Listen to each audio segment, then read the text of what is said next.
बात उस समय की है जब डॉक्टर एपीजे अब्दुल कलाम छोटे बच्चे थे। एक रात वे अपने माता पिता के साथ भोजन कर रहे थे। भोजन करते हुए उनकी दृष्टि अपने पिता की प्लेट पर गई। उन्होंने देखा कि उनकी माँ ने उन्हें जो रोटियां परोसी हैं वे जली हुई हैं, लेकिन वे बिना कुछ कहे शांति से उन जली हुई रोटियों को खा रहे हैं। जब उनकी माँ ने जली हुई रोटियों के लिए उनके पिता से क्षमा मांगी तो वे हंसते हुए बोले, कोई बात नहीं, मुझे तो जली हुई रोटियां पसंद है। यह सुनकर डॉ एपीजे अब्दुल कलाम आश्चर्य में पड़ गए। बाद में उन्होंने अपने पिता से पूछा कि क्या वाकई उन्हें जली हुई रोटियां पसंद है, तो उनके पिता ने उत्तर दिया, एक जली हुई रोटी किसी का कुछ नहीं बिगाड़ सकती, लेकिन जले हुए शब्द बहुत कुछ बिगाड़ सकते हैं। दोस्तों, शब्दों में अद्भुत शक्ति होती है। इस शक्ति का उपयोग हमें संभल कर करना चाहिए।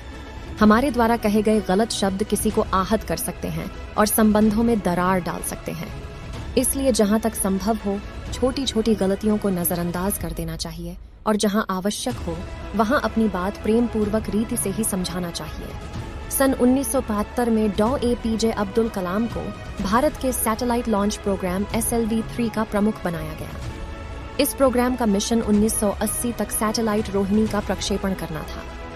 मिशन के लिए सारी मूलभूत सुविधाएं प्रदान की गईं, एक बढ़ा बजट स्वीकृत किया गया, मानव संसाधन उपलब्ध करवाया गया। डॉ एपीजे अब्दुल कलाम अपनी टीम के साथ लक्ष्य प्राप्ति में जुट गए।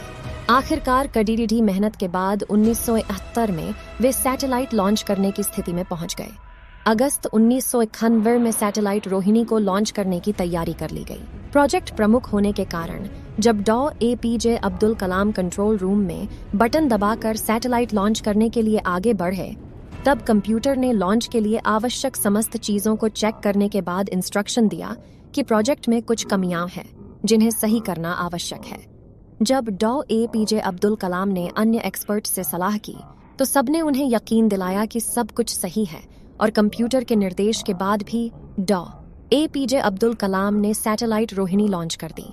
प्रथम चरण में तो सब कुछ ठीक रहा, किंतु दूसरे चरण में गड़बड़ी हो गई और सैटेलाइट बंगाल की खाड़ी में जा गिरा। इस असफलता पर डॉ एपीजे अब्दुल कलाम दुखी थे। आखिर कंप्यूटर के निर्देश को बाईपास कर देना उनकी गलती थी।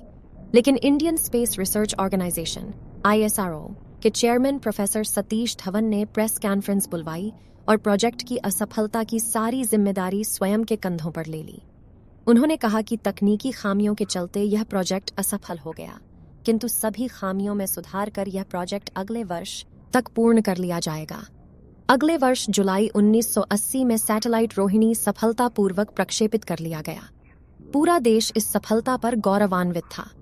इस बार जब प्रेस कॉन्फ्रेंस बुलवाई गई तो प्रोफेसर सतीश धवन ने डॉ एपीजे अब्दुल कलाम को आगे कर दिया और उन्हें प्रेस कॉन्फ्रेंस कंडक्ट करने को कहा। इस घटना से डॉ एपीजे अब्दुल कलाम ने सीखा कि असफलता के समय लीडर पूरी जिम्मेदारी ले लेता है और सफलता के समय उसे अपनी टीम के साथ बांट लेता है। फ्रेंड्स, यदि आपको doctor APJ Abdul Kalam motivational story in Hindi पसंद आया हो तो आप इसे शेयर कर सकते हैं। कृपया अपने कमेंट्स के माध्यम से बताएं कि आपको यह प्रेरक प्रसंग कैसा लगा। नई वीडियो की जानकारी के लिए कृपया सब्सक्राइब करें। धन्यवाद।